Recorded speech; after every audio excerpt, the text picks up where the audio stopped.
Bienvenue à cette sixième journée du Festival Les Créatives. Bienvenue pour cette discussion que nous avons intitulée « L'avenir écoféministe ». Vous noterez qu'on n'a pas mis de point d'interrogation. C'est une discussion qu'on organise avec le soutien du service Agenda 21 Ville Durable de la ville de Genève que nous remercions. C'est également une discussion que nous organisons avec TV5 Monde et notamment l'émission Les Terriennes, présentée par Isabelle Mourgère, qui nous fait l'honneur et le plaisir d'animer cette discussion. Donc je la remercie beaucoup. 2-3 infos pratiques avant de commencer. La capacité de la salle est de 70 places. Nous sommes donc 70 personnes. Deuxième chose, nous n'avons que des micro-fils, donc pour vos questions, si elles sont... Ah, non, hier nous n'avions que des micro-fils, aujourd'hui nous avons un micro sans fil. Voilà, donc vous poserez vos questions au micro. Merci Thomas et l'équipe de Saint-Gervais qui assure la technique de ces événements et qui nous aide beaucoup. Eh bien, rien, alors très bien, plus de questions techniques, je vous passe la parole. Très bonne discussion. À l'issue de la discussion, Emma nous fait le plaisir de rester pour une petite séance de dédicace de son dernier livre. Ça se passera en bas au Ré, dans le hall, à la librairie éphémère qu'a installée la librairie du Boulevard pendant toute la durée du festival. Voilà, très belle discussion et je vous laisse entre les mains d'Isabelle Mourgère et de ses invités. Merci beaucoup Isabelle. Merci Anne-Claire pour cette introduction et merci à toutes et à tous d'être ici. Si, il y a quelques hommes. Bravo, bel effort en ce dimanche. Je vais vous présenter donc mes invités. C'est les invités du Festival Les Créatives. Et donc je suis ravie de les rencontrer aujourd'hui. On va parler d'écoféminisme apparemment et on va essayer de voir si ce terme est à la mode, pas à la mode, s'il est d'aujourd'hui, de demain, d'hier. Et je crois que les personnes qui sont là vont pouvoir nous éclairer sur sur le fait, est-ce que la lutte des femmes, qui est aujourd'hui tellement dans l'actualité, on va dire, va rejoindre celle de la lutte pour sauver notre planète. Voilà, alors à mes côtés, il y a Jeanne Burgar-Goutal, qui est prof de philo en France, qui nous fait le plaisir d'être avec nous et qui aussi va sortir un livre parce qu'elle a longuement travaillé sur l'écoféminisme, elle a beaucoup fait de recherches et son livre sortira en mars prochain. Il s'appellera « Être écoféministe ». Une enquête philosophique. Merci Jeanne d'être avec nous. À ses côtés, nous avons Alessandra Roversi, qui est suisse et qui va nous parler plutôt d'alimentation, puisque c'est son domaine. Vous êtes aussi, je crois, on va peut-être aussi se tutoyer, hein, puisque c'est un petit peu, voilà, on est entre nous, même si on nous regarde d'ailleurs, mais on va rester entre nous, puis ce sera plus simple. Tu es aussi engagé dans le mouvement Slow Food. Hein, tu nous expliqueras, voilà, entre autres. Et on va parler de l'alimentation, du rôle des femmes dans l'alimentation, et puis que vient faire le féminisme dans tout ça. Alors, je ne sais pas si je vous la présente, du coup, Emma, parce que grâce à elle, il y a quelques années, eh bien, la formule charge mentale, d'un seul coup, est devenue très populaire. Et voilà, Emma, eh bien, du bout de son feutre, elle nous dessine un petit peu, elle pointe du doigt ces stéréotypes qui ont bien du mal à exploser, qui persistent et signent. Et donc, dans sa série Un autre regard, eh bien, son dernier ouvrage, c'est Un autre regard sur le climat. Donc, Emma est militante, dessinatrice, féministe, mais aussi militante pour la planète. Donc, on comprend pourquoi elle est là aujourd'hui avec nous. Et notre dernière invitée est Émilie Ferreira, franco-italienne, si j'ai bien compris, mais suisse d'adoption depuis quelques années maintenant.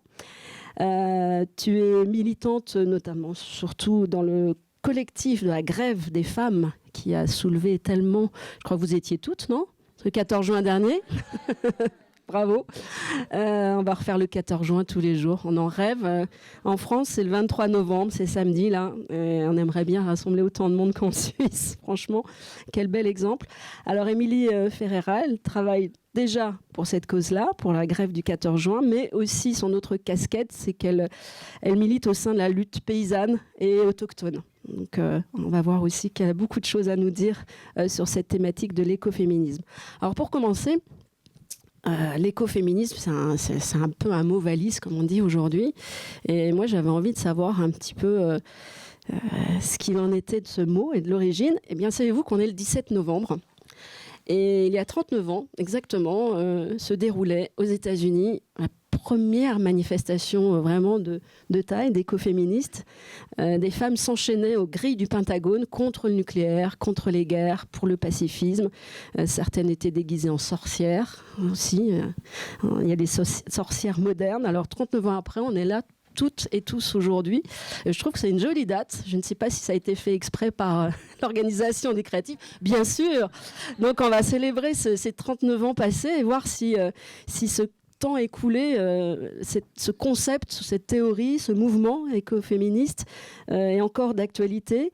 Jeanne, qu'est-ce que on pourrait dire sur la naissance du mouvement écoféministe il y a 39 ans? Qu'est-ce qui avait pris à ces femmes de se mobiliser et de lancer comme ça une marche vers le Pentagone? Et on verra qu'ensuite, il y a eu d'autres manifestations et d'autres actions. Merci. Alors, c'est vrai que la date il y a 39 ans pile, elle est une date importante. Mais évidemment, comme tout mouvement, c'est un mouvement qui n'est pas né de nulle part. Il y a Starhawk, qui est une écoféministe néo-païenne, qui compare le mouvement écoféministe à un jardin. Avec des plantes, et pour que les plantes poussent, il faut un terreau qui soit propice. Et les États-Unis des années 70, c'est vraiment un terreau propice à la mobilisation politique et aux relations entre les mobilisations politiques. C'est-à-dire que c'est un contexte où beaucoup de luttes existent. Donc évidemment, la lutte féministe, elle est très importante aux États-Unis dans les années 70. Il y a les premières prises de conscience écologistes, notamment avec l'apparition de Printemps silencieux de Rachel Carson, qui est un des premiers bouquins qui alerte sur la pollution et les dégradations environnementales. Il y a aussi la lutte des Noirs pour les droits civiques, les luttes des Amérindiens pour donc ce qu'on appelait la révolution amérindienne, non, la renaissance amérindienne, pardon, pour la reconnaissance de leur culture et pour renouer avec l'histoire complètement occultée de leur peuple. Il y a des luttes anarchistes, des luttes pacifistes, c'est la guerre du Vietnam, des luttes antinucléaires, etc. Et en fait, les premières écoféministes et les premiers collectifs écoféministes sont nés par des femmes qui étaient engagées dans ces différentes mobilisations et qui se sont mis à faire des liens, à se dire que peut-être c'était donc les problèmes environnementaux, les problèmes de domination masculine, les problèmes d'inégalité raciale, d'inégalité sociale, d'inégalité économique, peut-être c'était pas des choses séparées, mais différents aspects d'un seul et même système qu'elles ont cherché à penser et qu'elles ont cherché à attaquer comme un tout. Donc il y avait vraiment ce terreau très propice à ce qu'on appelle aujourd'hui une convergence des luttes, mais qui est à l'origine de l'essor du mouvement il y a 40 ans. Alors je crois que le terme écoféminisme a été aussi pour la première fois mis en lumière, en tout cas utilisé par une Française, Françoise d'Aubonne, en 1974. Elle parlait donc d'écologie féministe. Et pour elle, vraiment, c'était l'exploitation de la terre. C'est comme l'exploitation des femmes, en gros. Je me trompe ou pas? Alors non seulement c'est comme l'exploitation des femmes, c'est-à-dire elle va poser une analogie entre ces deux formes d'exploitation ou d'oppression ou de domination. Et donc cette idée qu'il y aurait une analogie entre la domination des femmes et la domination de la nature, elle va être creusée par le mouvement. Mais ce qu'elle montre, et qui est vraiment une thèse essentielle de toutes les écoféministes, au-delà de leurs divergences, c'est que c'est pas seulement une analogie, selon leur idée, mais il y a une relation beaucoup plus forte, qui est vraiment une relation causale ou une relation systémique. C'est-à-dire, c'est pas seulement de dire la domination des femmes et celle de la nature fonctionnent de façon similaire, mais c'est de dire elles sont complètement liées. Le terme de interconnexion revient tout le temps dans leurs écrits. Elles sont complètement liées par de différentes manières dans l'économie, dans l'histoire, dans les représentations symboliques, imaginaires, etc. Comme une sorte de cercle vicieux où l'une va causer l'autre et renforcer l'autre. Voilà, donc ça va au-delà de dire que c'est comme ça. Et alors, sur l'origine du mot, Il y a des discussions. On attribue souvent l'invention du mot à Françoise d'Aubonne, donc qui était une militante du MLF, du Mouvement de libération des femmes, qui représentait une branche très radicale du MLF et un peu en marge du MLF, et qui effectivement dans son livre Le féminisme ou la mort va pour la première fois. Enfin, il semblerait que c'est dans ce livre que pour la première fois apparaît le mot, mais il y a des désaccords, voilà. Dans ce livre, la raison pour laquelle elle fait un lien, c'est autour d'un argument démographique. C'est-à-dire, elle dit, en fait, aujourd'hui, on voit, donc c'est en 1974, on voit qu'une des causes principales de la dégradation environnementale, c'est la surpopulation. Donc il y a tout le thème de la bombe P comme population, qui était très populaire dans l'écologie des années 70. Et elle dit, mais en fait, la surpopulation, c'est pas seulement un problème environnemental, c'est aussi un problème féministe. Parce que pourquoi il y a surpopulation ? Parce que les femmes sont forcées à surproduire des enfants, qu'elles n'ont pas de contrôle de leur corps. Et donc c'est autour de cet argument-là qu'elle va théoriser le lien, en disant, du coup, la réduction des naissances est à la fois un enjeu clé pour la libération des femmes, contrôle de leur propre pouvoir reproductif, et un enjeu clé pour la préservation de l'environnement, donc limitation des naissances. Et autour de cet enjeu-là, son groupe Écologie Féminisme Centre a par exemple organisé ce qu'elles ont appelé une grève des ventres, donc refus de se soumettre au devoir conjugal pendant un certain temps, à la fois comme acte de libération sexuelle et comme acte de préservation de l'environnement. J'ai l'impression que ça ressemble à pas mal de choses qu'on traverse aujourd'hui, ou pas. On rejoint un petit peu ce qui se passe aux États-Unis, avec la politique qui est menée actuellement, beaucoup d'opposition au droit, d'entrave au droit à l'avortement, et alors une espèce de conscience écologique qui est en train d'immerger et qu'on essaie de réfréner. Il y a vraiment une parallèle ou pas ? Oui, en fait, ce qui est intéressant dans cette histoire, c'est que, comme beaucoup d'histoires, elle est plus cyclique que linéaire. Et en fait, le mouvement... moi, j'ai commencé à travailler sur ce mouvement il y a 6-7 ans, et je me sentais vraiment seule, en fait. En France, je trouvais personne ou presque personne qui s'y intéressait. Ça semblait être complètement oublié, être de l'histoire ancienne. Alors que depuis 3 ans, on voit que ça revient. Et c'est pour ça que je pense que c'est très important de se renseigner sur l'histoire du mouvement, parce qu'en fait, c'est quelque chose... l'invisibilisation d'un mouvement, c'est quelque chose qui est typique dans l'invisibilisation du rôle des femmes dans l'histoire en général. Donc, je pense que quand on s'intéresse à ce mouvement-là, il faut vraiment honorer le matrimoine et s'intéresser à cet héritage-là et voir qu'effectivement, en fait, les enjeux qui reviennent aujourd'hui, il y a des femmes qui nous ont précédés, qui ont déjà théorisé ces liens, qui ont déjà agi sur ces liens et qu'il faut reconnaître cet héritage, s'inscrire dedans, quitte à être des enfants rebelles qui vont aussi pas tout reprendre à leur compte, mais... avoir conscience de cette histoire-là et qu'on s'inscrit dans une histoire de femmes et qu'il ne faut pas oublier l'histoire des femmes, contrairement à ce qui se produit souvent. Alors j'aimerais donner la parole à Emma, parce que l'avortement, c'est une thématique que vous avez aussi traitée dans un de vos ouvrages. Et aujourd'hui, cet autre regard sur le climat, on est dans une sorte d'action politique féministe et écologiste. C'est ça que vous prenez, vous ? Est-ce que vous comprenez le lien que vous faites avec l'histoire de l'écoféminisme et ses racines ou pas ? Est-ce que vous y trouvez une sorte d'inspiration ? Est-ce que vous vous retrouvez dedans ? Non, pas trop, en fait.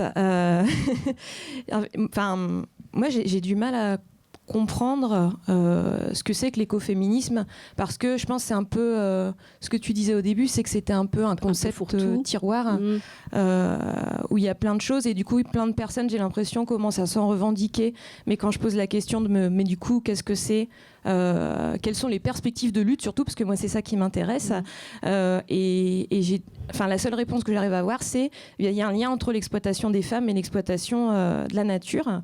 D'accord, qu'est-ce qu'on fait en partant de là, qu'est-ce qu'on construit en partant de là, etc. Il y a aussi un lien, je pense, entre l'exploitation des personnes non blanches par les personnes blanches et l'exploitation de la nature. Il y a un lien entre l'exploitation des prolétaires par le patronat et l'exploitation de la nature. Enfin, pour moi, ce lien, c'est le capitalisme. Et donc, du coup, j'essaye de comprendre la spécificité de la lutte écoféministe qui semble ne croiser que les questions écologiques et féministes.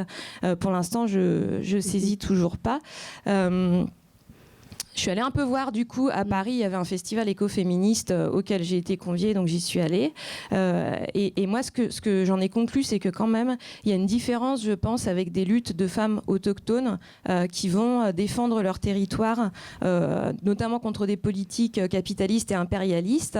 Je ne suis pas sûre que ces femmes se disent écologistes, je ne suis pas sûre qu'elles se disent féministes, je pense juste qu'elles défendent leurs moyens de vie, de subsistance et leur territoire, et que derrière, c'est plus un sujet d'études d'université qui vont mettre cette étiquette, quoi.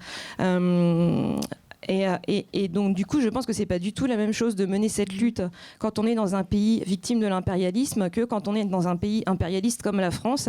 Et donc moi ce que j'ai constaté sur le festival dans lequel je suis allée à Paris, c'est que c'était déjà dans un endroit très gentrifié, c'est-à-dire qu'on était en plein milieu d'une partie de Paris qui est très populaire, et en plein milieu ils ont posé une cité qui a éliminé plein d'habitats et qui se dit du coup je sais pas écolo, mais bon finalement du coup c'est quand même vachement des blancs riches qui vont là-dedans avec il y a des toilettes sèches et tout, et bon et il n'y a pas de pauvres en tout cas, et du coup c'était beaucoup d'entrepreneuses blanches qui venaient vendre leur petite entreprise en disant c'est vert, c'est écolo. Elles avaient des cartes où quand tu les plantes ça fait des fleurs et des graines, mais derrière moi j'ai trouvé que c'était assez peu politisé, et moi le constat que j'ai fait quand j'ai fait mon livre sur le climat, c'est qu'on a 10 ans pour sauver la planète, donc 10 ans pour sortir de l'industrie fossile, et que ça, il faut savoir ce qu'on mène comme lutte et où on va et d'où on part, et donc du coup se méfier un peu des effets de mode, c'est-à-dire que si on adhère à un mouvement, il faut savoir pourquoi il est là, ce qu'il porte et qu'est-ce qu'on va en faire, quoi.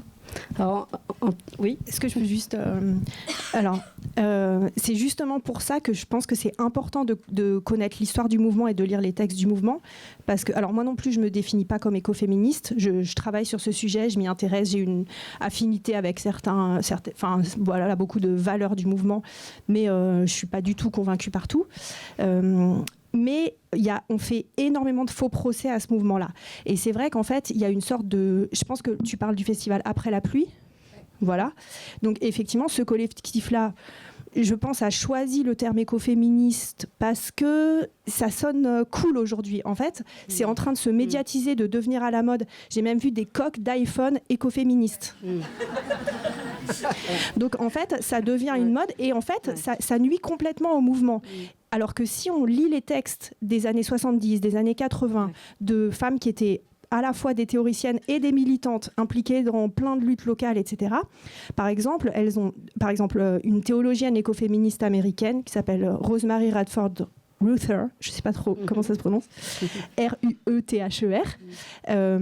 Elle, dès 75, elle dit, et c'est pas du tout la seule, quoi, de dire bon, on va choisir de mettre en avant le lien entre les problèmes environnementaux et le patriarcat, mais il serait légitime de théoriser aussi, et d'ailleurs elles le font, mais elles accentuent plus sur un axe, mais voilà, elles disent c'est lié aussi aux dominations de race, aux dominations de classe, aux dominations nord-sud, etc. Donc ça c'est théorisé d'emblée.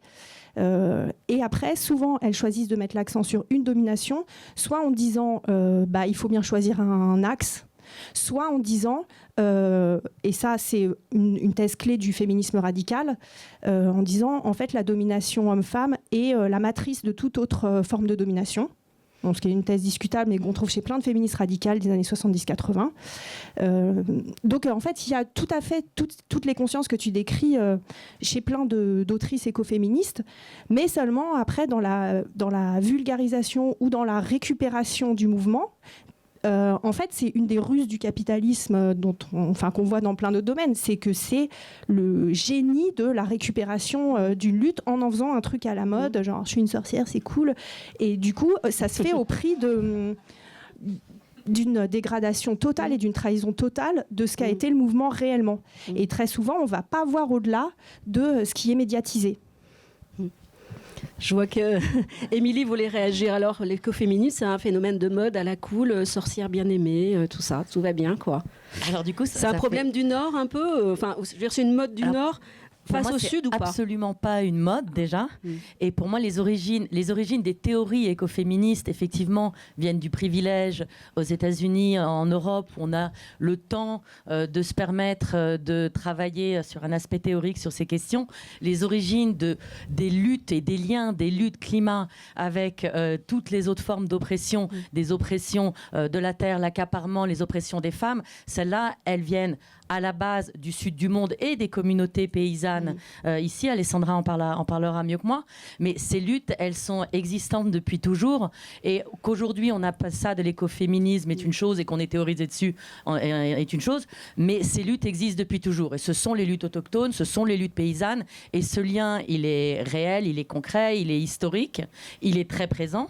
Donc il y a, comme tu le disais très justement, vous le disiez très justement, elles ont en commun les oppressions, elles ont en commun les oppresseurs et elles ont en commun les luttes et les outils de lutte qu'on doit mettre en place pour avancer sur cela, qui sont communs au sud et au nord.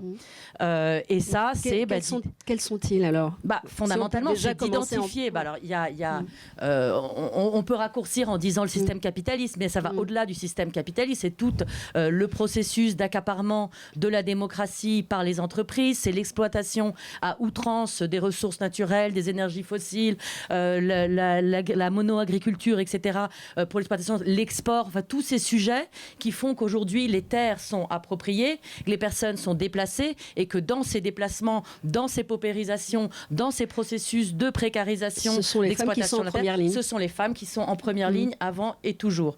Et je voudrais rajouter un autre point, c'est que la question des oppressions de classe, des oppressions raciales, des oppressions basées aussi sur le patriarcat hétéronormé, etc., elles sont partout et elles sont transversales. Et je pense qu'aujourd'hui, le féminisme, il y en a qui en parlent, qui disent le féminisme, c'est de demander l'égalité entre les hommes et les femmes. Comment peut-on être contre ? Moi, je pense que le féminisme, c'est de réfléchir au système d'oppression dans une perspective de genre avec un S. Ce sont tous les genres et que donc aujourd'hui, on ne peut, je pense, être féministe sans avoir une réflexion sur la transphobie, sur toutes les formes d'oppression de genre, d'identité de genre, d'expression de genre, d'orientation sexuelle, etc. Et sans avoir fondamentalement à la racine du sujet une réflexion sur le racisme. Principalement parce que ces oppressions de la terre, ces oppressions des femmes partout dans le monde, elles affectent principalement les personnes racisées, là où elles vivent et ici. Et puis je prends les devants parce que souvent il y a la question de pourquoi on ne voit pas beaucoup de femmes ou de personnes racisées dans les mouvements féministes ou écologistes. Alors déjà, les personnes racisées, elles sont en première ligne en train de se faire déplacer, massacrer, souvent assassiner dans tous les pays du monde où ces communautés sont majoritaires et elles sont en première ligne. Et puis en Europe, ces personnes vivent toute une série d'oppressions croisées en termes d'accès à la santé, d'accès à la justice, de quotidien, de travaux précaires, etc. Et que du coup, le privilège d'être là à passer un dimanche après-midi à discuter d'écoféminisme est un peu moins accessible. Donc juste qu'on ait ce recul quand on pose cette critique-là. Je pense que l'écoféminisme ne peut être que antiraciste, qu'avec une réflexion globale et qu'avec une réflexion sur un système économique qui est la racine de toutes ces oppressions. Après, voilà, je ne vais pas prendre trop de temps maintenant. Non, il n'y a pas de souci. Revenir... Pardon. Juste revenir, parce que maintenant il a été prononcé 3 mois, le mot sorcière. Starhawk serait la première à sauter en l'air, je l'ai fait. On n'est pas déguisé en sorcière, on est sorcière. C'est une identité, c'est un choix spirituel, politique, etc. Et on ne se déguise pas, on est sorcière. Si je puis dire, même habillée je me fais l'avocate du diable, hein, parce que je sais bien. La sorcière est cachée là, mais elle existe aussi. C'est vraiment une identité forte et politique que Starhawk, qui effectivement a été à l'origine de ces mouvements-là et qui continue de travailler aujourd'hui, revendique également. Je vais donner la parole peut-être à Alessandra. On parlait d'effets de mode, d'écoféminisme, etc. Dans l'alimentation aujourd'hui, alors il faut être végane ou on lutte contre le gluten, on est intolérant au gluten. Les femmes, elles sont où là-dedans dans ces courants-là? Disons que, moi j'ai pris mon point de vue de départ, vu que je travaille sur les questions de production alimentaire et d'alimentation. Puis c'est vrai que c'est un lieu et un nexus intéressant pour réfléchir à l'écoféminisme, c'est-à-dire comment est-ce qu'on peut penser la production, la consommation alimentaire avec un point de vue à la fois, disons, environnemental, écologiste et à la fois féministe, et à quoi ça sert et qu'est-ce qu'on peut faire. Enfin, moi, je me suis aussi demandé, suis-je écoféministe et qu'est-ce que je peux faire en Suisse concrètement pour, si je voulais être écoféministe, qu'est-ce que ça voudrait dire dans ma pratique et dans mon vécu quotidien. Et en fait, j'ai réfléchi. Alors, on a d'une part en Suisse la chance d'avoir beaucoup de moments où on peut donner notre opinion dans des élections et des votations. Et il y a des problématiques dans la production alimentaire suisse où, par exemple, si on réfléchit de façon écologiste et féministe, alors d'une part, des femmes qui sont dans la production alimentaire en Suisse n'ont pas aujourd'hui les mêmes droits que les hommes. Il y a plus de 2/3 des agricultrices qui n'ont pas de protection sociale, qui sont dans une grande précarité lorsqu'il y a un divorce, une certaine paupérisation au moment de la retraite. Il y a moins de 2% des femmes qui sont chefs d'exploitation. Plus de 65% des titres de propriété n'appartiennent que à l'homme, souvent dans la famille. C'est souvent des transmissions d'homme à homme. Et il y a des vraies questions de droit d'accès à la terre aussi en Suisse, de droit familial qu'il faut revoir, de comment est-ce qu'on veut construire cette production alimentaire en Suisse. Est-ce qu'il y a des nouvelles formules auxquelles on peut penser? Comment est-ce qu'on peut réorganiser le travail en coopérative? Comment est-ce qu'on peut réfléchir au travail ensemble entre les hommes et les femmes? Et ça, c'est un moment important qu'on doit avoir comme réflexion. Deuxièmement, on va beaucoup voter les années prochaines sur des questions d'utilisation ou pas de phytosanitaires. Et ça a l'air d'être un peu annexe, mais en vérité, une des idées, c'est que l'envie d'être moins dans un système d'exploitation, dans un système de pollution, dans un système un peu de violence contre la terre, aussi de travailler contre la nature et en travaillant avec la nature, ce qui est un peu un principe qu'on peut aussi appeler d'agroécologie. Et l'agroécologie, c'est un mouvement intéressant aussi parce que c'est un mouvement qui est à la fois sur une volonté d'avoir un rapport sain avec la nature et d'utiliser les forces de la nature pour lutter contre les maladies et les insectes ravageurs, par exemple.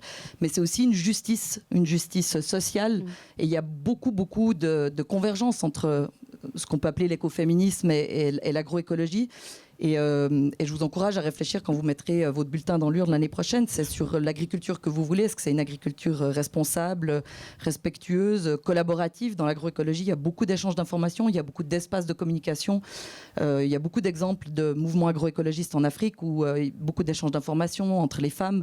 Et c'est une rencontre assez intéressante. C'est pas non plus un retour à une agriculture de subsistance ou à une agriculture très industrielle. C'est vraiment plutôt une évolution de ces deux idées pour se retrouver dans quelque chose où on a à la fois une volonté d'avoir des faits, de la science, des données, mais aussi un respect, une inclusion des savoirs traditionnels. Et je trouve que ça, c'est quelque chose d'assez intéressant. Et par rapport à ça, de nouveau en tant que Suisse, qu'est-ce qu'on peut faire? En écologie, on parle du fait que, enfin en Suisse, on est assez fiers parce qu'on se dit ouais, trop bien, on a hyper peu d'empreinte carbone. Mais comme vous le savez, c'est qu'on exporte énormément de notre empreinte carbone. C'est cette grisaille, ce trouble où et en fait, je me suis rendu compte qu'on exportait beaucoup de nos discriminations aussi, parce que toutes les femmes et tous les migrants et tous les gens sans papier qui récoltent des tomates dans le sud de l'Italie, qui travaillent en Espagne, qui travaillent dans des plantations de bananes. Enfin, il y a 1250 exemples de discrimination qu'on exporte aussi, comme on exporte notre empreinte écologique. Et en fait, c'est un peu, on exporte cette empreinte écologique et on exporte notre empreinte discriminatoire, entre guillemets, parce qu'on peut se dire qu'ici, ça va, on est plus ou moins bien payé, ça va, youpi.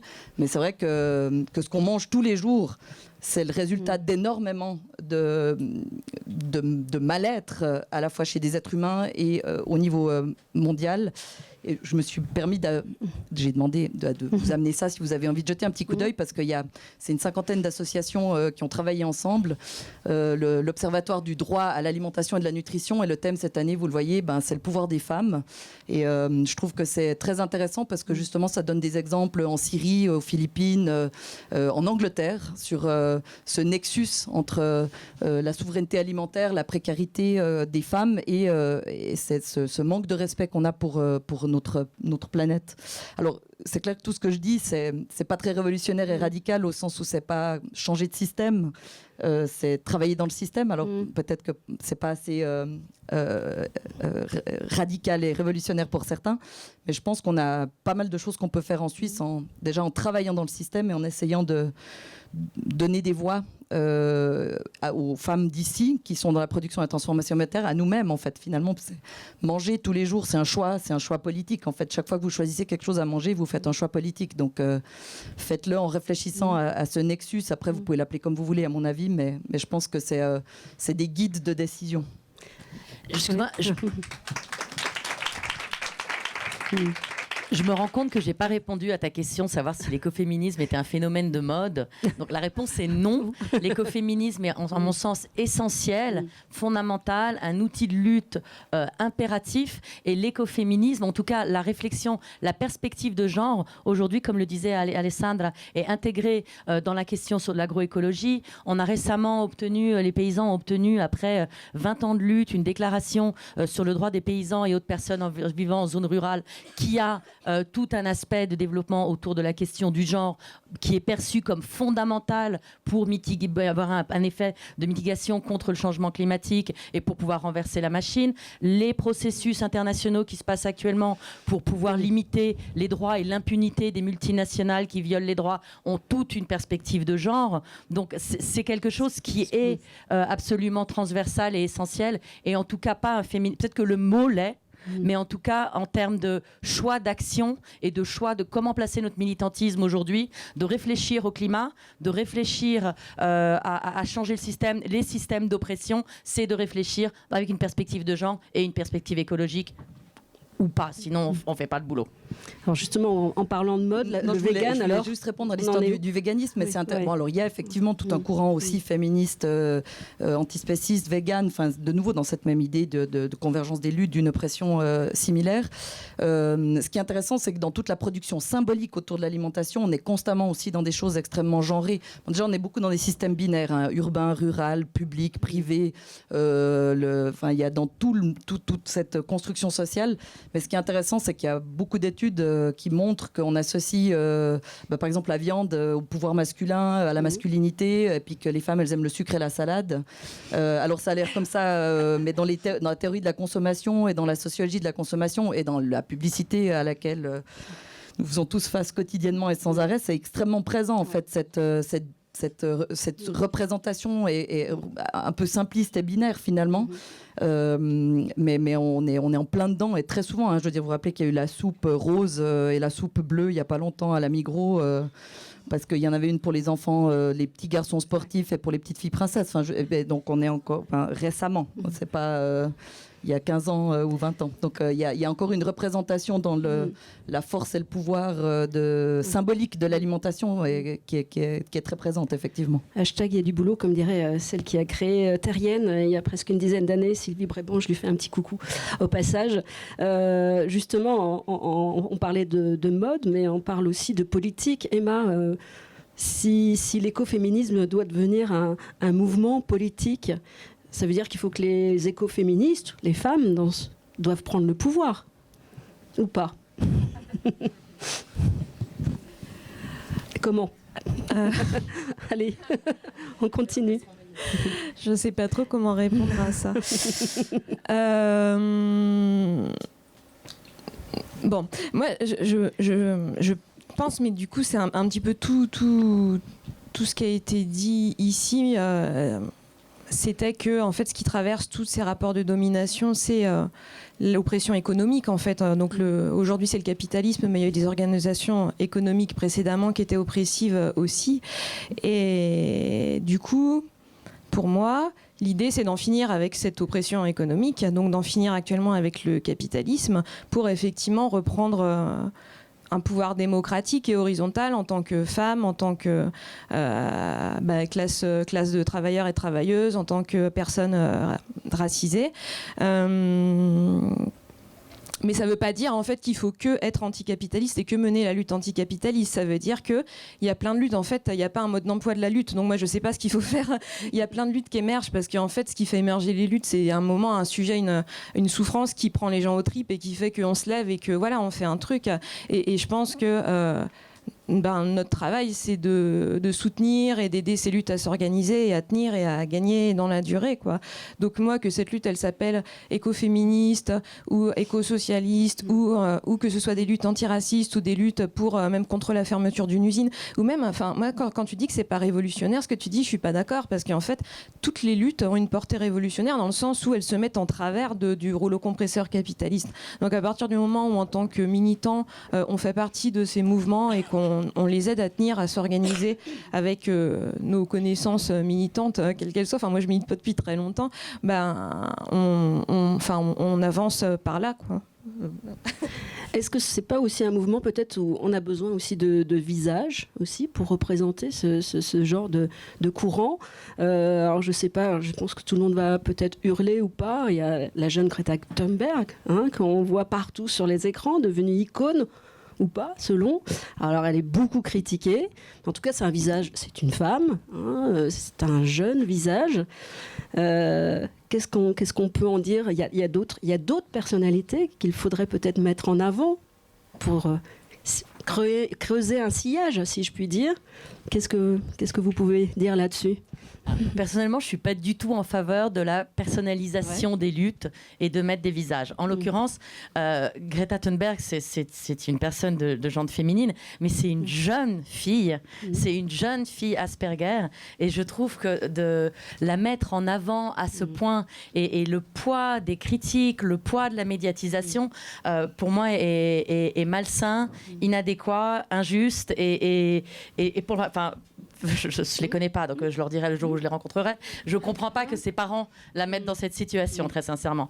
Je trouve que c'est aussi problématique parce que des jeunes qui aujourd'hui, la grève du climat, il y a des jeunes qui en sont représentants ici et qui pourront en parler, c'est des millions de jeunes à travers le monde qui se mobilisent, qui prennent des risques par rapport à leurs études, leurs privilèges, leur liberté, etc., pour se mobiliser. Et je trouve que de réduire tout ceci à une personne, c'est problématique.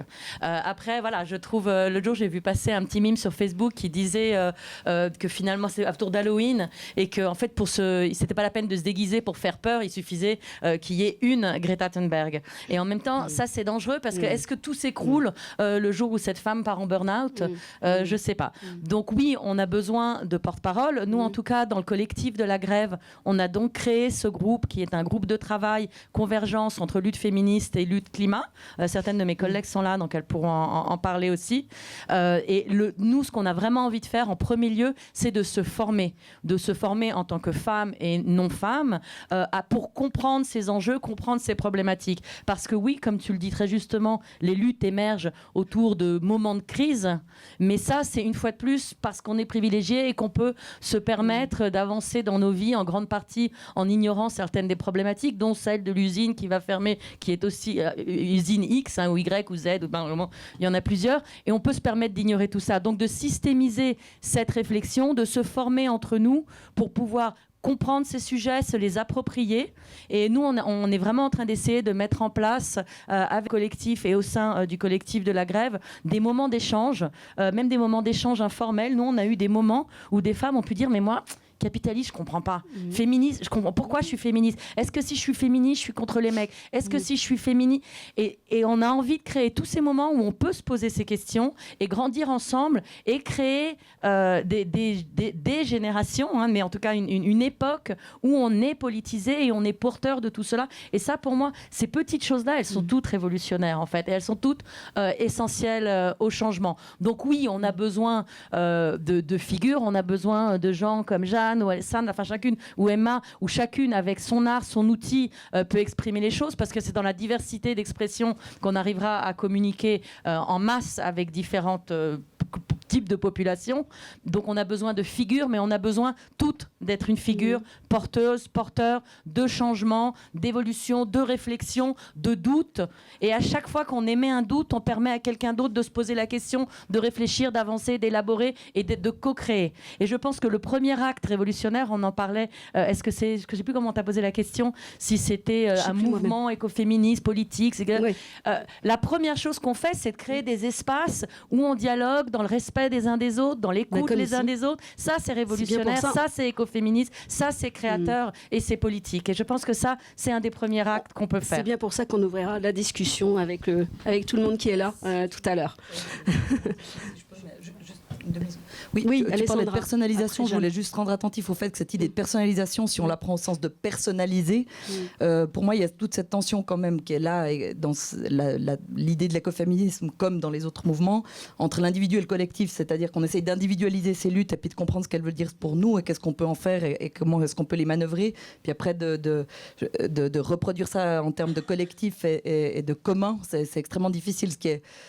Il y a toujours un peu ce problème dans le milieu de l'alimentation où entre faire une photo sur Instagram et puis parler de l'accaparement des terres en Éthiopie, il y a quand même un peu un moment où c'est compliqué en fait parce qu'on n'arrive pas facilement à réconcilier en fait ce qu'on a envie de faire et ce qu'on a envie de dire et ce qu'on a envie de changer entre cette individualité dans nos petits mondes enfermés et puis finalement ces grands mouvements qui nous concernent et dans lesquels on aimerait s'impliquer. Donc je pense que c'est ce petit saut aussi entre personnalisation. C'est peut-être pour ça qu'on a besoin de gens qui nous montrent comment faire, mais finalement, on est tous en train de se poser cette question.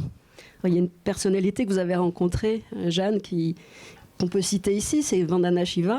Je ne sais pas si vous connaissez tous cette militante indienne qui a donc participé à un mouvement écoféministe dans les années 80. Je crois que c'était ces femmes qui, à la frontière entre l'Inde et le Tibet, c'était... dans les années 70, voilà, qui embrassaient les arbres pour sauver des arbres. Donc c'était un acte symbolique et fort pour ces femmes. Vous l'avez rencontrée. Alors là, on a une personnalité. Pouvez nous en dire plus un petit peu sur... Oui, bien sûr. Alors, ces théories et ce qu'elle défend. Avant, juste sur la question. Comme tu veux. Mais je répondrai. Mais juste rapidement. Bon, on va dire que. Enfin là, je parle pas en mon nom, mais juste puisque mon idée c'est que il faut lire ces textes. Je vais juste vous donner des éléments de réflexion qu'on trouve chez deux théoriciennes écoféministes sur la question de. Alors c'est pas exactement la personnalisation, c'était plutôt la question d'avant de est-ce qu'il faudrait que les femmes soient au pouvoir. Donc la théologienne dont je parlais, donc Rosemary Radford Ruether, donc toujours en 75 dans ce livre qui s'appelle New Woman, New Earth, elle dit il faut se méfier du rôle qu'on risque de donner aux femmes dans la crise environnementale. On risque de leur donner le rôle de sauver la planète.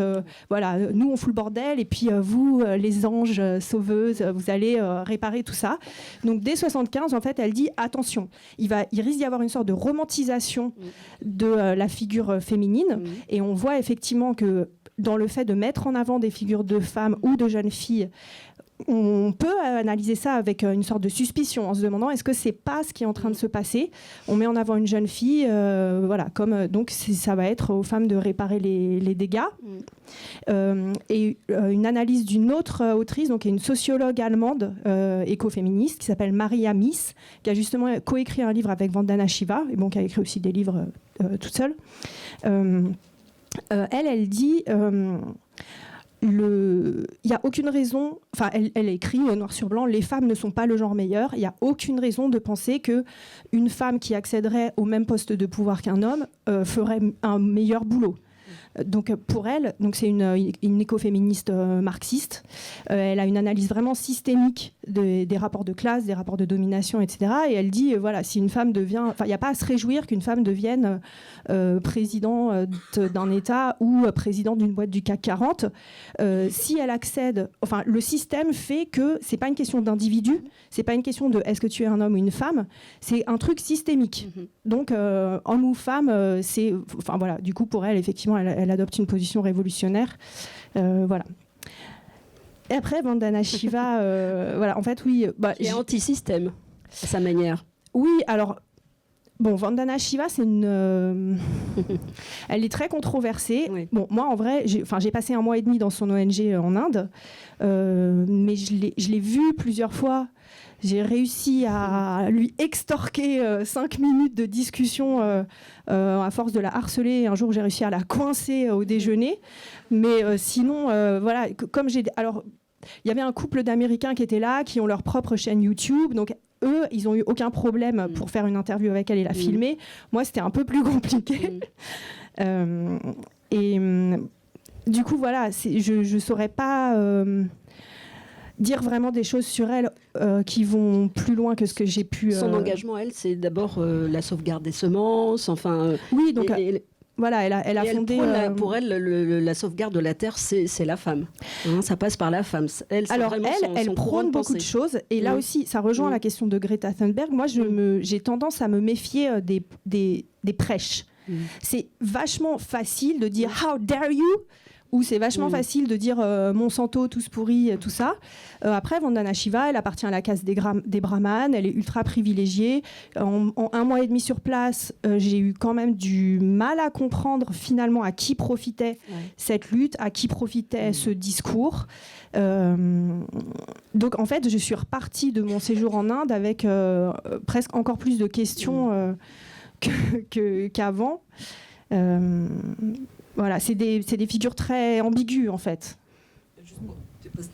Tu racontais aussi que quand ils ont fait je me mets autour des arbres pour les sauver, que ça a été aussi beaucoup travaillé par une espèce d'élite intellectuelle de New Delhi qui est venue un petit peu thématiser et verbaliser et mettre des mots sur ce mouvement. Ça c'est aussi intéressant que c'était... En fait, donc ce mouvement, ça s'appelle le mouvement Chipko, qui est effectivement un mouvement qui est né en 73 dans le nord de l'Inde, dans un village. Dans les villages du nord de l'Inde, les villages sont entourés de forêts, et la forêt, c'est vraiment pas un truc décoratif, c'est un élément essentiel à la subsistance où on va chercher le bois pour chauffer la maison, chauffer la nourriture, etc., où on va faire paître les vaches ou les quelques animaux qu'on a, où on récolte des choses à manger. Donc c'est vraiment un élément clé de la subsistance. Et à ce moment-là, il y a eu une entreprise qui a voulu privatiser cette forêt et qui a obtenu un droit pour couper les arbres, pour faire des sortes de raquettes de tennis avec le bois. Et donc il y a eu une mobilisation des villageois pour défendre ces forêts. Effectivement, les femmes ont utilisé comme outil de lutte de se mettre autour des arbres, ce qui a complètement déstabilisé l'entreprise d'exploitation et les forces de l'État qui étaient là pour appuyer cette opération-là. Donc ça a été un triomphe à la fois médiatique, politique, etc. Mais dans la façon dont l'histoire de ce mouvement... En fait, c'est devenu vraiment un symbole, ce mouvement. C'est un truc iconique. Quand on pense écoféminisme, les images du mouvement Chipko, elles sont quasiment incontournables. Et du coup, comme tout symbole, ça a été écrit, réécrit, réécrit. Et c'est très intéressant, en fait, de lire l'histoire de ce mouvement par Vandana Shiva, par des opposants au mouvement, par certains qui ont une lecture pas féministe du mouvement, par des historiens qui cherchent vraiment le détail exact, etc. Et c'est pas du tout la même manière de raconter cette histoire. Et ce qu'on voit, c'est qu'effectivement, c'est très complexe. Et il y a des stratifications très complexes entre ce qui vient des femmes elles-mêmes, ce qui vient des hommes du village, ce qui vient d'activistes intellectuels de New Delhi qui ont aidé le mouvement à construire une théorisation qui fonctionne sur la scène médiatique, et qu'en fait tout ça se mélange, et que donc on fait des images d'Épinal de ces mouvements-là. Et ça se reproduit actuellement en Indonésie. Il y a un mouvement qui s'appelle le mouvement de Kendeng à Java contre l'implantation d'une usine de ciment. Et donc là aussi, sur la scène internationale, c'est présenté. Donc le mouvement se revendique écoféministe. Il utilise vraiment cette étiquette, contrairement au mouvement Chipko qui n'utilisait pas ce terme. Donc sur la scène internationale, c'est représenté comme un mouvement vraiment local, né de la base. Les femmes sont en costume traditionnel, elles chantent des chants, elles se mettent les pieds dans du ciment, etc.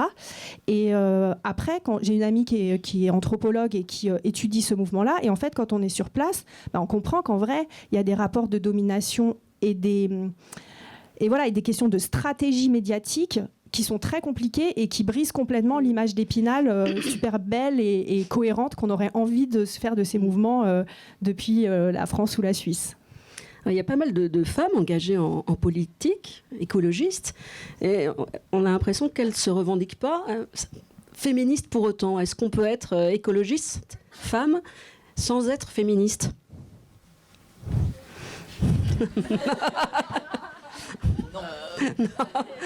De toute évidence, certaines le revendiquent comme tel. Après, est-ce qu'on peut vraiment faire un travail écologique de fond et de réflexion sans une réflexion féministe? Et est-ce qu'on peut vraiment avoir une réflexion féministe qui soit politique, réfléchie, radicale, sans avoir une réflexion écologiste? Je ne le pense pas. Mais après, si ces personnes étaient là, je pourrais leur dire plus clairement au niveau individuel par rapport à leur politique, les choix qu'elles font. Mais une fois de plus, on revient à la question de la personnalisation. Parce que tu as posé la question intéressante de Vandana Shiva, dit que les semences sont un élément essentiel et que les femmes, en tant que telles, doivent préserver l'écologie. Et en fait, on s'est mis à parler de Vandana Shiva.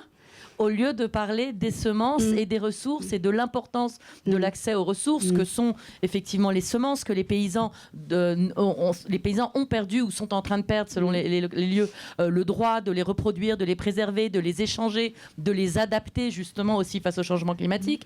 Les pêcheurs sont en train de perdre le droit, l'accès à l'eau pour pouvoir faire leur métier. Le réchauffement climatique, quand on parle du niveau du milieu marin, c'est extrêmement important. Il y a un changement de la couleur, de la qualité de l'eau qui font que les poissons meurent, sont empoisonnés, etc.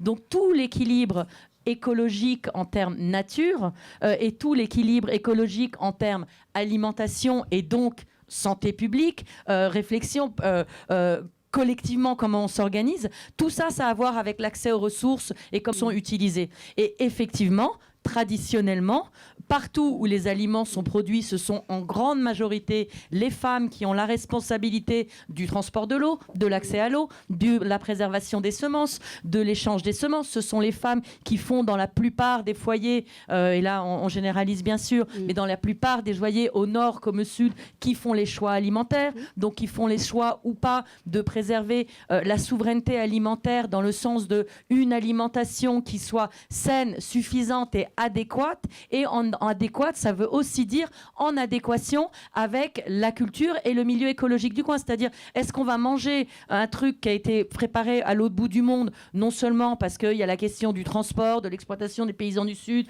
les travailleurs agricoles dans le sud de l'Italie ou de l'Espagne dont on a parlé, et des millions d'autres, mais il y a également le fait d'avoir une alimentation qui soit en accord avec nos besoins physiologiques. Nous sommes quand même des êtres, le vivant est lié à l'environnement qui l'entoure. Et ça, c'est vrai aussi dans des espaces urbains. Et donc, oui, les femmes ont un rôle à jouer avec cet élément essentiel que tu disais. Ça ne veut pas dire qu'on est responsable de sauver la planète et que le jour où ça capote, c'est parce qu'on n'a pas fait notre taf. Il y a un problème qui est systémique. Les femmes ont un rôle à jouer. Et de protéger les droits des femmes, c'est aussi protéger l'environnement. Protéger l'environnement, c'est avoir une réflexion sur toutes les formes d'oppression, dont les oppressions de genre. Maintenant, ces femmes politiques... Et j'ai pas répondu à ta question tout à l'heure quant à l'accès au pouvoir. C'est bien parce que tu finis par répondre après. Les autres l'accès au pouvoir, moi je pense que c'est changer le pouvoir aussi. Qu'est-ce qu'on entend par pouvoir? Starhawk justement parle du power over, donc la domination, le power within, c'est-à-dire quelqu'un a dit, je crois qu'Ariane, je l'ai vu tout à l'heure, l'empouvoirment, j'aime bien. Moi je trouve qu'on devrait adopter ce mot en français qui existe en anglais, en espagnol et dans plein d'autres langues et qu'on n'a pas encore. Et il y a quelques temps, on a décidé qu'on allait sceller l'approbation de ce mot dans la langue française. Et ça se passe par la formation, la réflexion, etc. Et il y a le power over, power from within et power... Il y avait une troisième réflexion. Et en fait, si on change, si le pouvoir, c'est la solidarité, si le pouvoir, c'était l'entraide, si le pouvoir, c'était l'écoute, si le pouvoir, c'était la co-construction de citoyenneté équilibrée. Et là, je reprends ce qu'on m'a repris l'autre jour sur le mot citoyen. Évidemment, dans le mot citoyen, c'est résident, habitant de ces espaces. Ça n'a rien à voir avec le statut légal. Et il est bien évident, on ne les a pas mentionnés ici. Avec ou sans papier. Que, voilà. Et avec ou sans papier, là aussi, la plupart des personnes sans papier ont des papiers. Ils n'ont juste pas des papiers reconnus dans le pays où ils sont.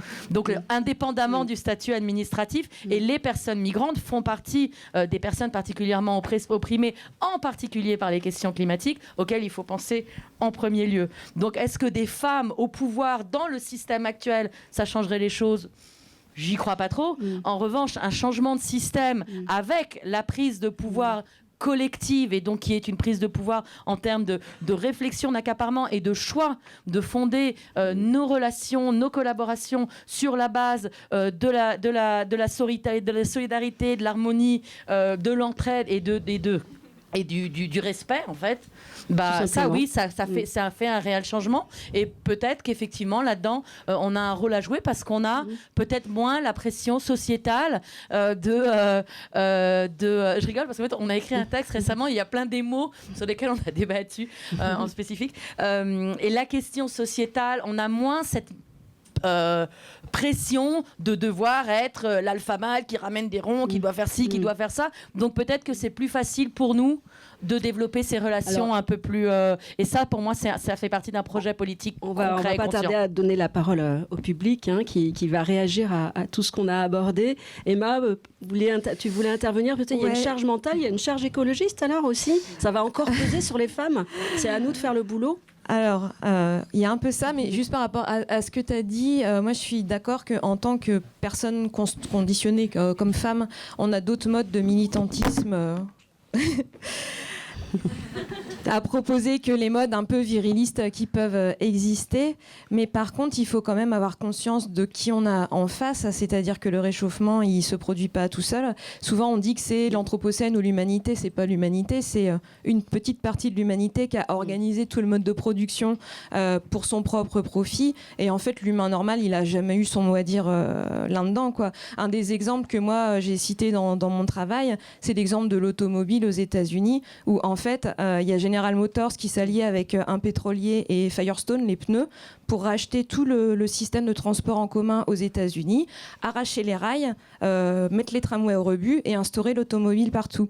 Et donc du coup, les gens... Ils voulaient pas la voiture en fait. Et ce qui s'est passé en plus après, c'est que les gens ils étaient habitués à vivre sans voiture, qu'il y a des gamins qui couraient partout. Il y a eu plein de gamins morts suite à l'arrivée de la voiture en masse qui étaient forcés par les capitalistes dans les rues. Il y a eu des marches blanches de parents qui avaient perdu leurs gosses comme ça. Donc en fait, nous en tant qu'humains, on n'a pas eu notre mot à dire là-dedans. Et ces gens, ils continuent en fait. Ils continuent leur politique. Ils prévoient déjà de privatiser l'eau là où leurs politiques font qu'il y en aura plus parce que ça leur permet de faire du profit. Ils prévoient de monter des murs là où ils savent qu'il y aura des migrations à cause de leur politique. Donc en fait, oui, il faut créer des solidarités, il faut être empathique, etc. Mais il faut le faire dans la lutte. Et je pense qu'il faut être conscient qu'on va devoir se battre, peut-être physiquement, contre les capitalistes, contre leurs bras armés, la police, les militaires, etc. Parce qu'on n'a plus beaucoup de temps et que du coup, là, on est à 1 degré de réchauffement. Il faut qu'on reste à 1,5 degré si on va avoir une chance de ne pas vivre l'enfer sur Terre, quoi. Donc ça veut dire qu'on a 10 ans pour les mettre hors d'état de nuire. C'est très court. Je pense qu'il faut prévoir d'utiliser quelques techniques virilistes avant de pouvoir instaurer un monde plus pacifiste pour s'en sortir. Et sur la charge mentale, je sais pas si... Non, mais on a compris. C'est un peu ça. Moi, je sais pas si je suis désespérément suisse, mais on a un autre mot à dire, vraiment. Enfin, moi, je continue à penser que vous devez le dire et qu'il faut le dire et qu'il faut... on a quelques moyens... parce que General Motors, c'est qui? C'est vous, c'est moi, c'est nous, c'est des gens qu'on connaît. Ils se lèvent pas... Enfin, c'est pas une entité... Elle est effectivement un peu diffuse, mais on est sur cette histoire de la personnalisation.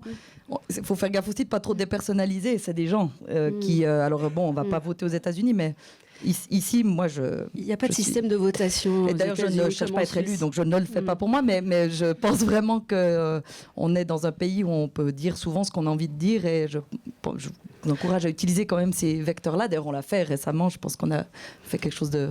J'espère que ça va donner ses fruits. Merci à toutes les quatre. On reste ensemble. Alors, s'il y a des questions dans le public... Alors une phrase avec Émilie. La construction d'espaces solidaires et respectueux entre nous, c'est pour pouvoir aller au front et au combat avec des méthodes qui sont aussi radicales et diverses. Et l'autre chose, c'est que les 10 ans, on les a ici. Ailleurs, le changement climatique est déjà en train de tuer les personnes par centaines de milliers. C'est déjà en cours. Enfin, une phrase parfait. Non.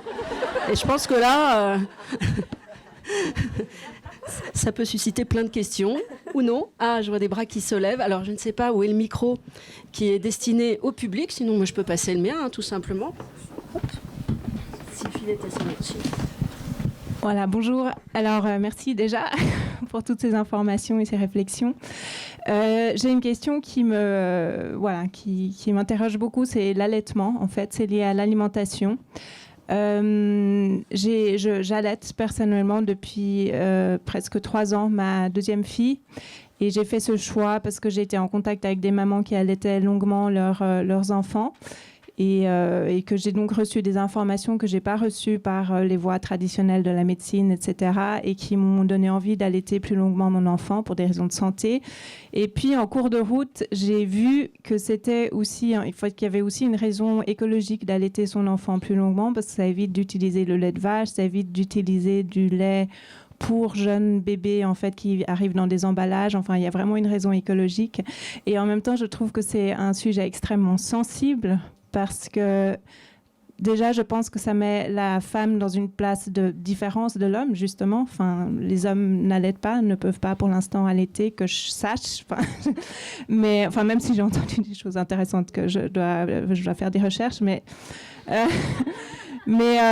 ça met la femme dans une place de différence, ça met aussi la femme dans une place de responsabilisation par rapport à sauver la planète, justement, vous en avez parlé. Voilà. Et en même temps, j'ai aussi envie de dire, de mon expérience personnelle, je trouve très difficile d'allaiter longuement. Je n'ose pas le faire en public, enfin, je le fais peu en public, je n'oserais jamais le faire dans un contexte professionnel, par exemple, devant mes employeurs. Je trouve ça difficile, je trouve le regard des autres difficile, donc je trouve qu'en tant que femme qui fait ce choix, on n'a pas le soutien de la société du tout. J'ai aussi reçu des informations très violentes de la part de professionnels qui m'ont dit que c'était une forme d'inceste à partir d'un certain moment. Enfin, on reçoit des informations en fait extrêmement contradictoires que je trouve très difficiles.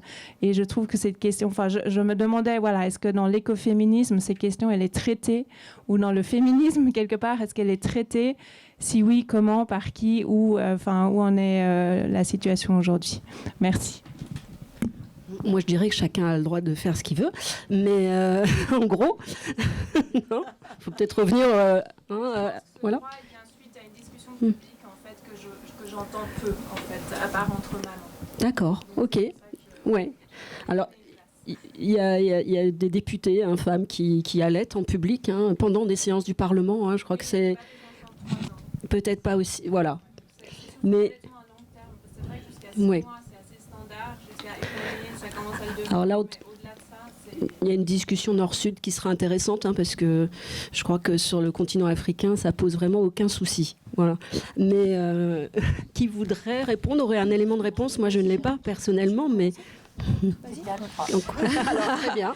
Alors, je pense qu'on peut passer tout le temps qui reste sur ce sujet-là. Donc voilà, c'est un sujet qui est ultra clivant partout pour les femmes et aussi dans le milieu féministe, malheureusement.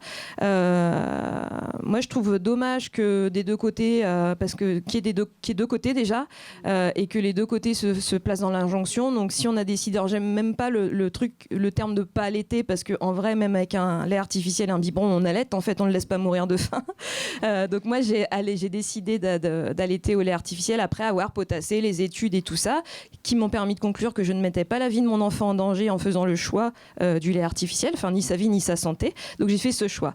Et je trouve... Enfin, tous les choix sont valables en fait, et donc, mais par contre moi on m'a accusé de ne pas donner le meilleur, etc. Et après c'est clair que si on dépasse les 6 mois, on est aussi accusé de voilà, c'est beaucoup la psychanalyse aussi, de pervertir le cerveau de son enfant, etc. Moi ça me gêne, juste pour finir, ça me gêne que alors qu'il y a des gens, il y a des industriels, désolé, j'ai vraiment un regard très anticapitaliste, mais des industriels qui déversent des milliers de litres de pétrole dans l'océan, qui découpent des forêts entières, qui détruisent toute la planète et quelque chose dans lequel politiquement on a très peu notre mot à dire, que encore bim on tape sur les femmes, sur leur comportement, et il faut prendre des couches lavables et il faut faire 4 magasins avec des bocaux qui pèsent 30 kilos pour ne pas utiliser plastique, et il faut tout faire les purées à la main et acheter bio et ne pas laver parce que ça utilise trop d'eau, mais ne pas éplucher parce qu'il y a les vitamines dans la peau. Enfin, à un moment c'est encore toujours les femmes qui se retrouvent complètement bloquées entre tout un tas d'injonctions et à faire des gestes je trouve qu'ils prennent un temps et une charge mentale tellement énorme qu'on ne peut plus se mobiliser, on n'a plus de place pour la vraie lutte de terrain collectif, quoi. Alors que le problème, pour moi, la lutte, elle se situe autour de la production et pas autour de la consommation individuelle. Donc ça ne veut pas dire qu'on ne peut pas faire des choix qui nous paraissent plus justes, mais ça veut dire que pour moi, le choix primordial, c'est... garder un rythme de vie et faire des choix personnels qui nous permettent de nous engager dans les luttes collectives. À partir du moment où nos choix personnels rentrent en travers de notre engagement politique à l'extérieur, je pense qu'il faut les remettre en question. On passe à une autre question. Non, tout simplement déjà que on est quand même maîtresse de nos corps et qu'à un moment on fait ce qu'on veut tant qu'on veut et comme on le veut à partir du moment où on n'est pas effectivement en train de blesser autrui. La deuxième chose, c'est qu'on est quand même le seul animal, en tout cas sur cette planète, qui boit le lait d'un autre animal. Donc a priori c'est complètement aberrant.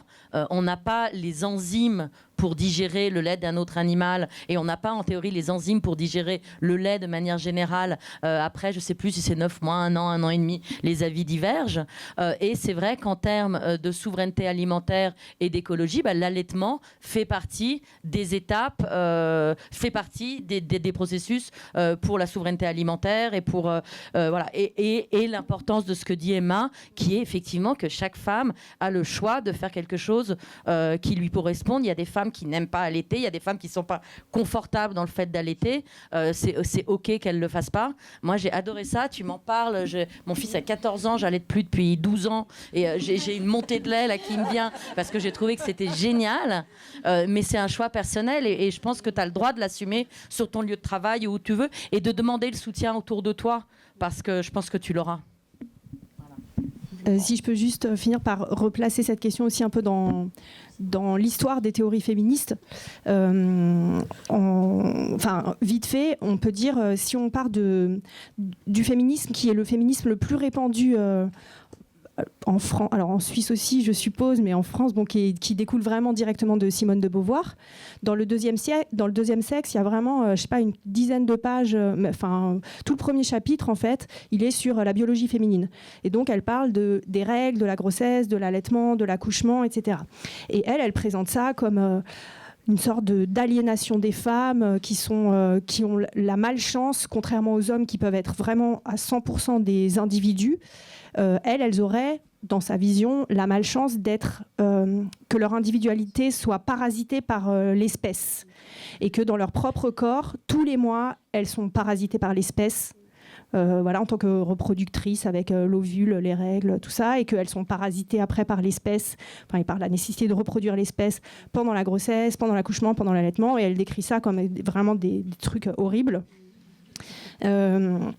Et l'écoféminisme, il y a beaucoup de théoriciennes écoféministes dont le point de départ, c'est justement une sorte d'interrogation et de critique vis-à-vis de cette vision, en disant, mais en fait, est-ce que Simone de Beauvoir, elle reproduirait pas une sorte de condamnation de notre dimension naturelle et animale, qui est vraiment typique de la pensée occidentale, où on veut absolument montrer que les humains, nous ne sommes pas des animaux.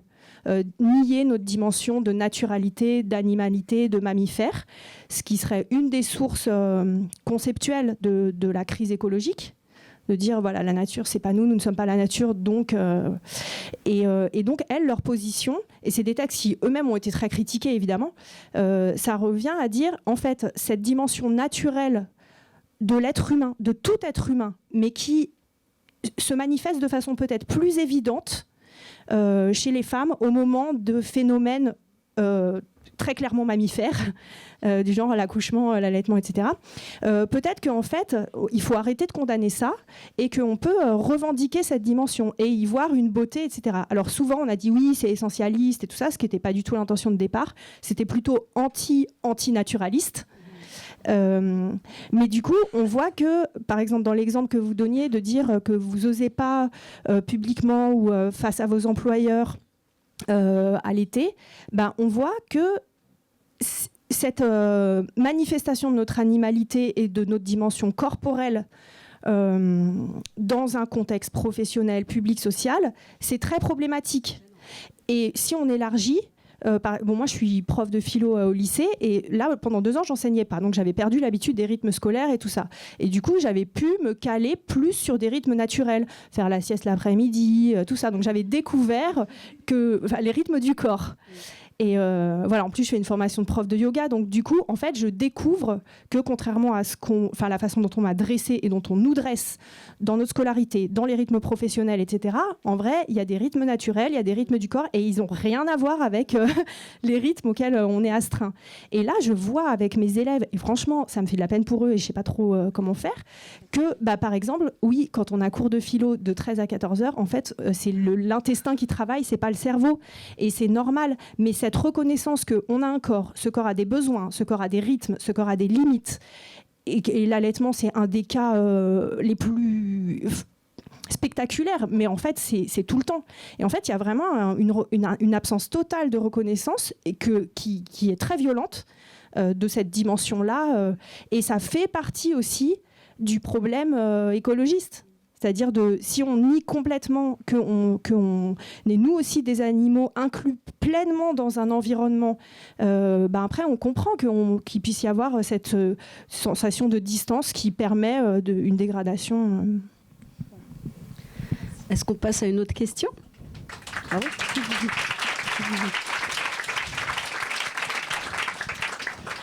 Non, plus de questions. Alors, qui a envie de lever le doigt et dire « je suis écoféministe maintenant » Ah, s'il y a quelques lois qui se lèvent ou pas. Écoutez, si... Ah, alors on va essayer de faire parvenir le micro.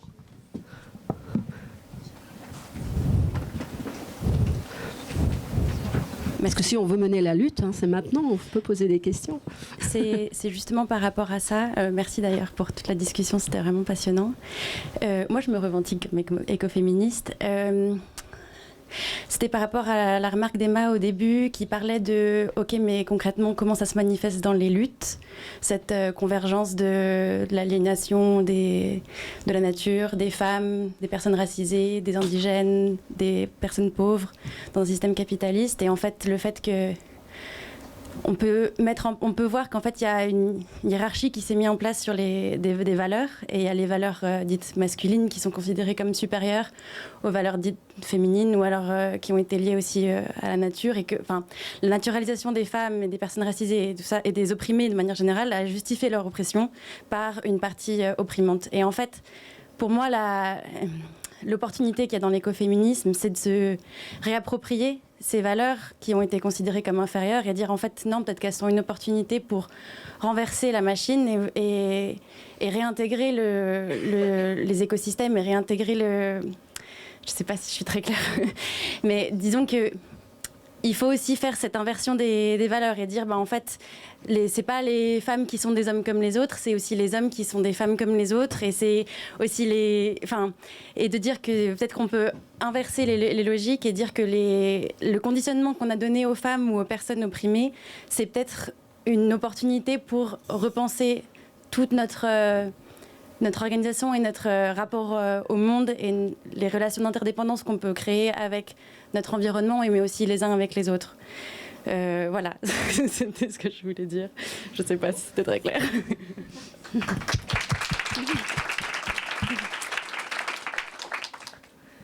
Est-ce qu'il y a d'autres questions dans le public ?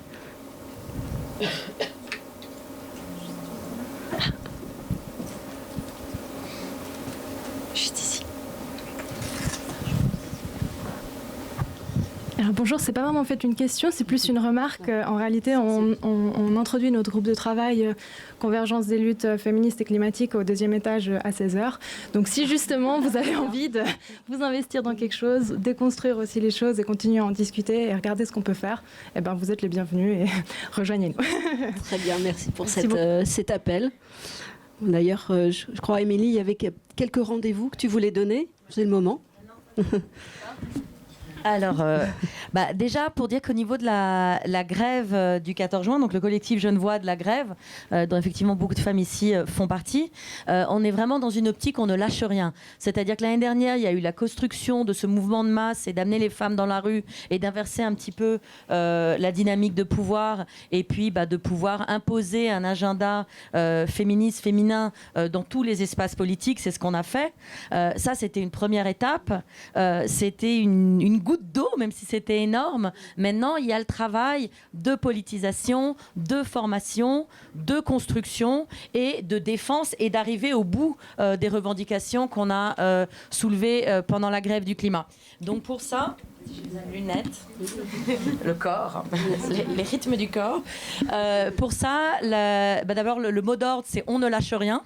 Et puis, on a créé, le collectif de la grève des femmes a créé toute une série de groupes de travail que vous êtes invités à rejoindre. Il y a effectivement celui dont on a parlé maintenant plusieurs fois qui se réunit à 16h aujourd'hui.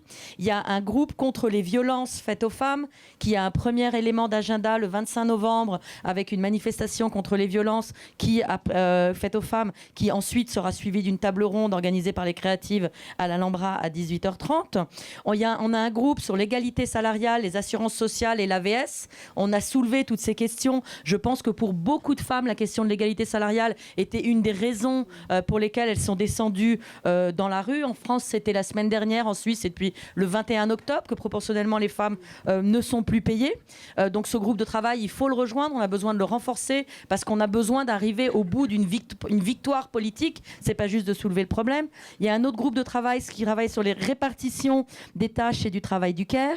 Il y a un groupe qui travaille à l'organisation de la manifestation du 8 mars, qui sera donc une date importante à l'international. On a vu les mouvements en Espagne, en Belgique, les années passées, c'est en train d'être repris un peu partout. Il y a un groupe à l'international qui travaille entre autres à une action de blocage de frontières dont les dates ne sont pas encore définies, qui sera annoncée publiquement et qui va être assez intéressante et radicale. Et il y a le groupe communication qui a beaucoup besoin d'aide.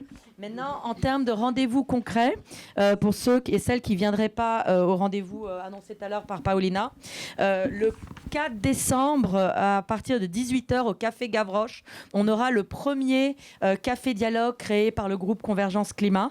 Donc c'est vraiment un espace, c'est un safe space dans lequel venir, poser des questions, réfléchir ensemble, déconstruire ensemble. C'est un mot que tu as soulevé qui est fondamental, c'est-à-dire comprendre aussi ce qu'on a, c'était un peu ça que tu disais avec l'allaitement aussi, qu'est-ce qu'on a internalisé comme oppression et puis comment on s'en défait et ça lutte. Il y a un autre rendez-vous qui est fixé par les jeunes de Climate Strike. Le prochain, c'est le 29 novembre, qui on se trouve être le jour du Black Friday, qui est quand même assez symbolique du système dont on parle. Il y aura d'abord un pique-nique à l'heure du déjeuner à Unimail et il y aura une manifestation nocturne le soir. On appelle vraiment tout le monde à rejoindre. Ces jeunes sont porteurs de changement. C'est le moment de montrer qu'on est derrière eux et à leur côté. Le 15 mai, il y aura la grosse date internationale. Voilà. Et au niveau, j'avais une autre date que je voulais soulever, dont je ne me souviens plus. Nous, on est en train de mettre en place aussi, on veut réfléchir, parce que quand on parle des alternatives, j'ai parlé plusieurs fois du privilège, finalement, de pouvoir consommer différemment, avoir le temps de s'informer, le temps de se former, d'avoir accès. Je vois Léa Winter, là, qui est coprésidente de FIAN et qui est aussi une des fondatrices de la boutique Aini pour de la mode éco-responsable à Genève. Tout ça sont des espaces. Il y a aussi des personnes ici, Terre Libre, d'autres espaces d'agriculture urbaine, d'agriculture paysanne, etc. Tout ça, c'est difficile d'accès pour les personnes plus précarisées et on propose d'avoir une réflexion là-dessus aussi, avec aussi des entités publiques pour pouvoir voir comment on améliore tout ça et comment on change ce système. Et il y avait une dernière date où je vais me faire engueuler si je ne l'annonce pas. C'est le 19 novembre, donc ce lundi, il y a la prochaine plénière de la grève des femmes. Inscrivez-vous aussi sur la liste pour avoir les infos des plénières suivantes. Et allez voir l'exposition sur la grève du 14 juin. Et puis voilà, continuons à être mobilisés tous ensemble et à construire. À Genève, il y a des choses qui se font. Il y a 1000 manières de s'investir. Il y a 1000 modalités de lutte. Et puis venez explorer, connaissons-nous. Et puis moi, je crois beaucoup dans la cross-contamination. Et je crois que en se pelouant de nos idées, de nos créativités, de nos amours les uns les autres, on arrive à avoir un vrai mouvement de lutte. Et aujourd'hui, la lutte est ce dont on a besoin, comme ça a été dit. On dit toujours qu'il y a plusieurs cerveaux, mais à plusieurs cœurs, on on trouve beaucoup plus d'idées. Émilie, je te propose que, de toute façon, tout ça, ça va se retrouver sur le site de Terrienne, sur TV5 Monde. On mettra les liens, donc n'hésitez pas à venir parcourir ce qu'on fait. Mais merci en tout cas, merci à l'invitation des créatives, parce que nous, on va quitter Genève ce soir. On garde un très bon souvenir de cette semaine passée ensemble avec des belles rencontres et puis vraiment un bel engagement. Continuez à crier. Voilà. Merci à toutes et à tous.